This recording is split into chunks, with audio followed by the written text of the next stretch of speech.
En Buenos Aires, a principios del siglo XX, ocurrió algo que dejó a toda la ciudad en shock. Un niño de apenas 16 años aterrorizaba los barrios. Su nombre era Cayetano Santos Godino, pero todos lo conocían como el Petiso Orejudo. Hoy, en Código Historia, te voy a contar la historia real de uno de los casos más perturbadores de Argentina. Un caso tan brutal que durante años los padres lo usaban para asustar a sus propios hijos. Porque esto no es solo un crimen, es la historia de cómo un niño se convirtió en una pesadilla. Hay historias que nunca debieron ser olvidadas. Secretos enterrados por siglos. Civilizaciones que desaparecieron sin dejar explicación. Misterios que la historia nunca logró resolver.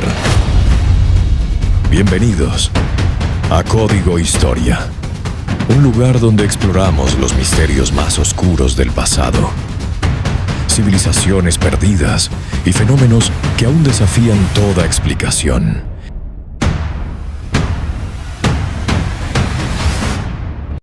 Cayetano nació el 31 de octubre de 1896 en Buenos Aires, hijo de inmigrantes italianos en un hogar marcado por la pobreza y la violencia. Su padre, alcohólico, lo golpeaba constantemente y llegó incluso a denunciarlo porque no podía controlarlo. Desde muy pequeño algo no encajaba. No jugaba como los demás, no aprendía, no conectaba.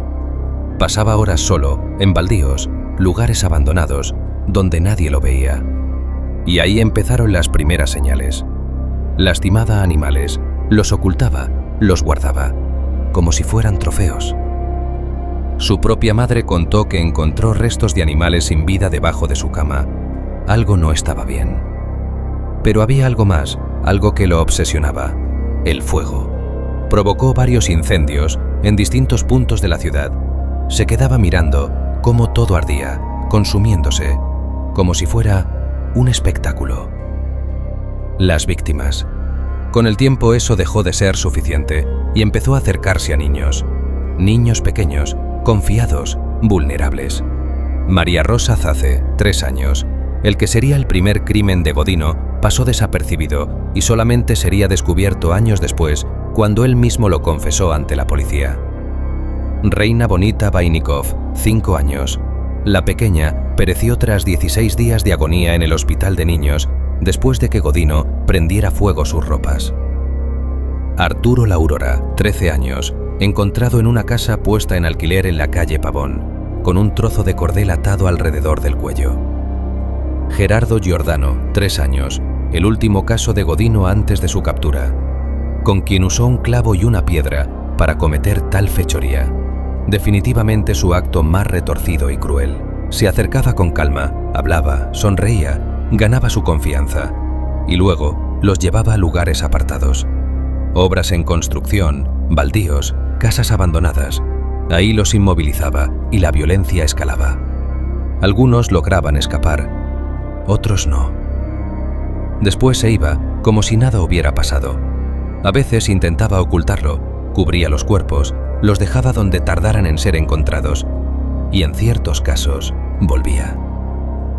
Todo cambió con Gerardo Giordano. Vecinos lo vieron con Cayetano poco antes de desaparecer. Esta vez no hubo dudas.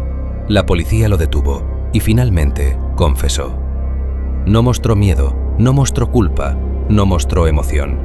Hablaba como si fuera algo normal. Fue declarado inimputable, encerrado primero en un hospital psiquiátrico, pero ni siquiera ahí se detuvo. Finalmente fue trasladado al penal de Ushuaia, la cárcel del fin del mundo. Allí pasó el resto de su vida, hasta 1944. Las circunstancias de su muerte siguen siendo nebulosas y entonces queda la pregunta: ¿nace alguien así o se convierte? Un niño, sin amor, sin límites, sin control, que terminó convirtiéndose en una de las historias más oscuras de Argentina.